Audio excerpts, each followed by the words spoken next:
90% of the time, the mixed message or the mixed signal is the message.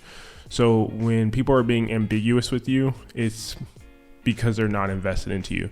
A lot of you are wondering like, oh, like, does she like me? Does she want to be with me? If she liked you, you would know.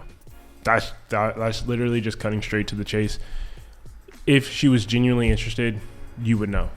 And what I mean by that is that you wouldn't be having all these delays or just, as I like to call it, like gaps, really, where it's like you're not sure of her interest level. Because when someone is very interested in you, like, they make you a priority. And I'm not saying that women or men is the prize, but it's like, obviously, I think for most men, when they're interested in a girl, they pursue her if they're interested. And that's like the communication. It's very direct. It's very like, hey, I'm interested in you. I would like to take you on dates. Now, let's say you guys go on a date, and the second date, it's like, oh, not this week, maybe next week, or I have plans. It's like constantly being delayed. I'm going to let you know right now, like, yes, life comes up, but usually, let's say you get like one strike. After that, that's like the mixed signal is the message. Mm-hmm. Yeah, and I think we've talked a lot about the beginnings of a romantic pursuit. So we're talking about the first date. We're talking about asking her out or asking him out, and really make sure that you're focusing on those answers to the questions. If the response to your question is ambiguous, that is a red flag. Yes, you need to make 100%. sure. Like, a lot of people go into the early moments of dating with the rose-colored glasses, and they're in their feelings about it, and maybe there's some connections that you have. You know them from a specific event, and you are already a little bit intertwined, and you really want it to work out. But at the end of the day, the mixed messages that they're sending to you is the answer of, I don't really know. Are they interested in you? Yep. Whether it's their own values, they don't really know themselves enough, or they do know that they're not fully interested, but they still want to keep you kind of in the background. Can I also, I want to chime in because I want to talk about two things here, because actually we're going to do separate videos on these two topics, but it's talking about future pacing and then also just passive people. So I tell everyone, avoid future pacing and avoid passive people. So future pacing is an advertisement technique, usually to say like, once you buy this product, your life will look like this. First of all, when you're getting into a relationship with someone, a lot of people have future pacing problems. You imagine yourself down the aisle, you imagine yourself on trips, you imagine yourself doing all this stuff, and you haven't even gotten past like date 1, date 2, date 3. Like, if it hasn't been 3 months, you don't need to be future pacing whatsoever. Just keep it as it is. As you get closer to the 3-month mark, now you can start having some conversations about more serious relationships. I always tell people you have like the 6-month bump, 1-year hump, 2-year dump. If you're not even at 6 months, like, it's in my mind, it's not even a serious relationship. It just isn't, because just given the times that we live in now. Now, the other thing is avoiding passive people. Taylor brought up a good point, asking the right questions. So this is something that we talk about very in depth in the course, is avoiding passive people. When people don't give you, like, you say, hey, like, we're on a date, and I'm like, so Taylor, what are you looking for? And you're like, I don't know. I'm kind of just, figuring myself out. I'm having fun. I'm really focused on my career right now. It's like, that's just done. I really want to travel. Done. It's like, I'm just looking to be happy. It's like, done. It's not that it's done. I want to clarify to all the viewers out there. Done for me. I want to clarify to the viewers out there. We are specifically talking to the audience of people out there who are looking for a committed partner. Yes. Now, and we talked about this also in the course. There's a difference between mating and dating. So obviously, I guess we can go into this too, but it's talking about the difference between mating and dating. Those are there's two key characteristics. In dating, you're looking for a long-term relationship. Mating is only short-term relationships. And a lot of people sometimes think like, there is still a social, what's the word? It's not like, it's like when people, I'm trying to think of the word where it's like, basically it's like frowned upon in society. It's shunned. It's socially frowned upon in society. Still in socially rejected. in some areas it's still socially rejected to, you know, obviously dating casually. Like you go to Miami, that's like the norm. You go to like somewhere in Montana, people are going to be like, what? No, we don't date casually. It just depends on where you're at culturally in the world. Just like if you were in like a Middle Eastern country versus like if you were in Europe, like if you're in Berlin, it's going to be completely different when people approach casual versus non-casual relationships.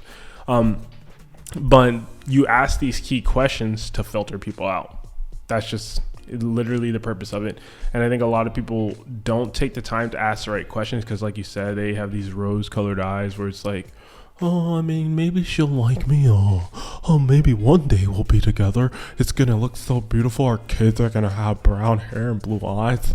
Oh, it's going to be amazing. And then it's like, she's just over here like, bro, I'm just here for a free dinner.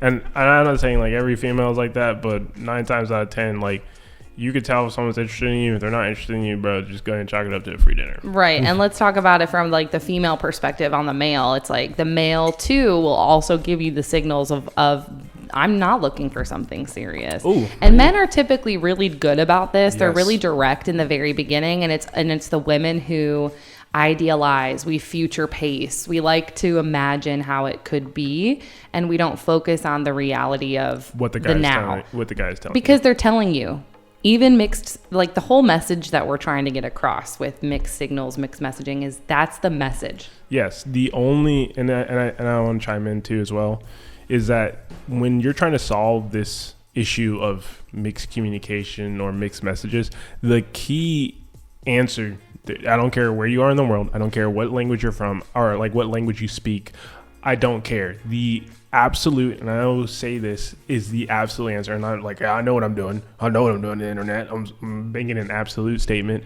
Is the only way to absolutely know what someone wants is to directly and honestly communicate with them. And if you get the honest answer of like, I don't know, that's the answer. There is no ideal relationship. There is no fantasy land of what you think you're looking for in the relationship. If the person says, I don't know, that's your answer. Just like if you say like, hey, I come to Taylor, I'm like, hey, I want to have a serious relationship. I'm looking to get married in the next 3 to 5 years. You know, I want to have kids. Like, this is what I want. Be in your value, be in your worth, stay on that, and then filter everyone else. Because it doesn't matter if she's saying she doesn't know and she might change later. It doesn't matter. Where your value system is at right now, she's not the one. Mm-hmm. Don't try to make her the one. Like, I know you guys probably heard this. Don't try to turn a hoe into a housewife.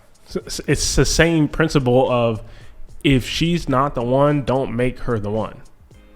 It's that simple. And that's where we talk about future pacing is guys will get, and I get it for when I was younger as well. It's like when you're dating, it's like as a young man, it's like, dude, you're taking a lot of L's. You're getting a lot of rejection.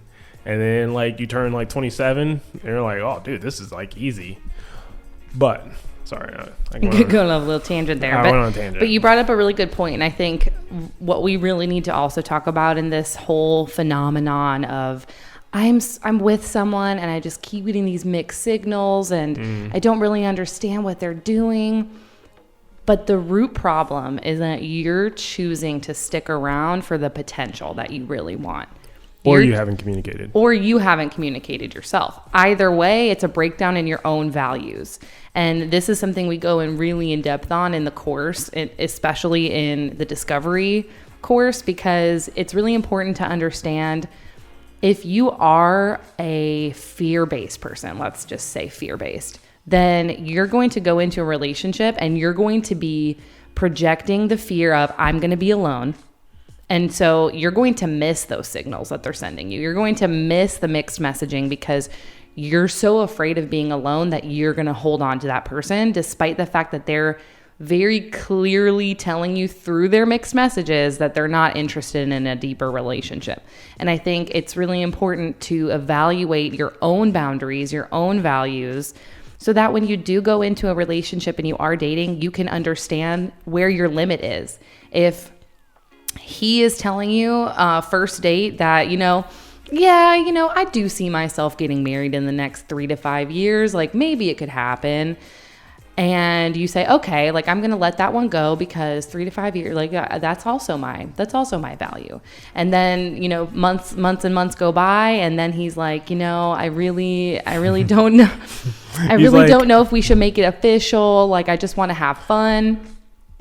You need to really reflect before those things happen, before you even go into the dating scene, of what your boundaries are. But I think also the key point that I feel like we need to drive home here is that if you are going into a relationship and it's not going into the direction that you want, or you feel like you have discussed, you're having a very direct and honest communication about it. You're not passively creating issues or doing whatever, this, that, and the other. You're directly communicating, because I think that's where I see the most fault with both men and women, is that they're not getting something they want out of the relationship, and then they're not communicating it, and then they just become like, it's like the ghost of the bitter bitch. 100%. Well, and it's like, I mean, how many messages do we get in our inbox talking about, this is my situation, and I'm getting a lot of mixed messages, and we've been together for years, and I don't know what to do. It's like, for the marriage, like, what was it? The marriage question is like, we're trying to move on to the next level, and we've been together for 2 years, we've been together for 5 years, and he just doesn't want to commit. But my first question always is, have you communicated what you want? Yes, exactly. And that's the starting point. Don't reach out to dating coaches on Instagram to figure out what you want. Feel free to reach out. Reach out. Definitely reach out. But what I'm trying to be honest and portray in a very real way is, you need to communicate. That's like the first step. You need to communicate. And when we say communicate, we're talking about direct, honest, and healthy communication, or DAH. Get it, DAH, you know what I'm saying? But no, honest begins with an H also. I said DHH. I thought you said DAH. I No, was like, DEH. honest, DHH. honest. Shut up. Anyways, my point being is the point of the whole point is,